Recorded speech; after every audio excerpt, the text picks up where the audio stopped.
এক ওয়াক্ত নামাজ পড়ে না।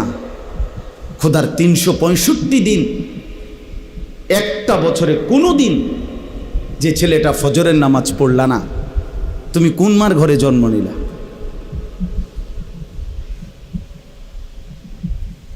তুমি কোন বাপের ঘরে জন্ম নিলা? তোমার মায়ের 2 বছরের দুধের হক কি আদায় করো? মুসলমানের বাচ্চা এত বড় গাদ্দার হয় কেমনে বেটা? এত বড় নাফরমান, এত বড় হাইওয়ান, এত বড় চতুষ্পদ জানোয়ার মুসলমানের ঘরে হয় কেমনে বেটা? কেমনে হয় বেটা? যে সেজদা দেয় না সে মানুষ নয়, মানুষ নয়, জানোয়ার। সে জানোয়ার, হাইওয়ান। এটা চতুষ্পদ জন্তু, এটা জানোয়ার, এটা মানুষ না। যে কপাল সেজদা দেয় না। কেন আসলি বেটা তুই পৃথিবীতে বেটা? শুধু ভাত, শুধু খানা, শুধু পেশাব পায়খানা, শুধু লজ্জাস্থানের চাহিদা, শুধু শাহওয়াত, শুধু জিনা, শুধু ব্যভিচার, শুধু নারী, শুধু উলঙ্গ ছবি। আরে এটা তো কুত্তা বিলার স্বভাব ছাড়া আর কিচ্ছু হইতে পারে না বেটা। এ তো জন্তু জানোয়ারের স্বভাব হইতে পারে বেটা। মানুষের ঘরে মুসলমান, অথচ সে তার আল্লাহকে সেজদা করে না। তো কি মানুষ হইলি বেটা? কি পড়ালেখা শিখলি যুবক? এই ছেলে কি পড়লি বেটা? কার জমিনে বড় হইলি? কার আসমানের নিচে রইলি? কি রে বেটা? আমরা চেহারা চিনি না? এখানে দাঁড় করাই এখন বেনামাজি। চেহারা দেখলেই তো চিনা যায়। বেনামাজির চেহারার মধ্যে তো কোনো দয়া মায়া থাকে না। বেনামাজির চেহারা তো নির্লজ্জ, বেহায়া, বেশরম, পাষাণ, দয়া মায়াহীন, এমন মনে হয়। এজন্য বন্ধু, নিজেকে আরেকবার ভেবে দেখো। তুমি মায়ের সন্তান, তুমি বাবার সন্তান, তুমি মুসলমানের সন্তান। এই কালেমা বড় দামি কালেমা।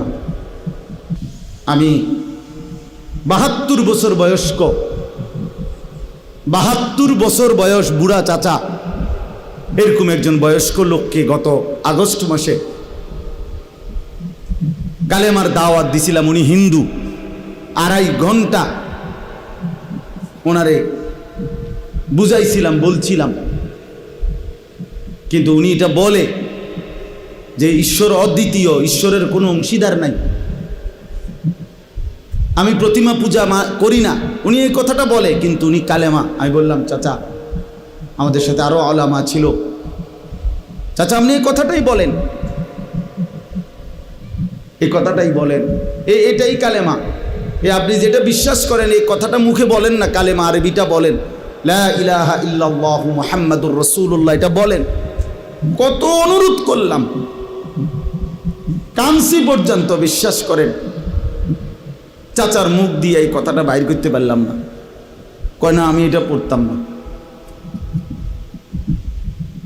তখন আমি আমার সাথীদেরকে বললাম, হ্যাঁ এবার 72 বছর বয়স্ক একজন মুরব্বী, 72টা বছর জীবন পার হয়ে গেছে, অথচ তার জবান দিয়ে একটাবার কালেমা উচ্চারণ করল না।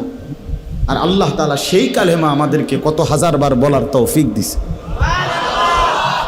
কত বড় নিয়ামত, কত বড় সৌভাগ্য যে আমি এক মুসলমান মায়ের ঘরে জন্ম নিছি, আমি এক মুসলমান বাবার ঘরে জন্ম নিছি। আমাদের কি যোগ্যতা ছিল? আমাদের কোনো যোগ্যতা ছিল এখানে? শুধুই কার দয়া? রাসূলুল্লাহ সাল্লাল্লাহু আলাইহি ওয়াসাল্লাম তিনি বলছেন যে আমি আসার পরে যদি আজ মুসা নবী জীবিত থাকতো, ঈসা নবী জীবিত থাকতো, নবীজি বলেন তারা দুইজনেও আমি মুহাম্মদের অনুসরণ করা ছাড়া তাদের কোনো উপায় থাকতো না।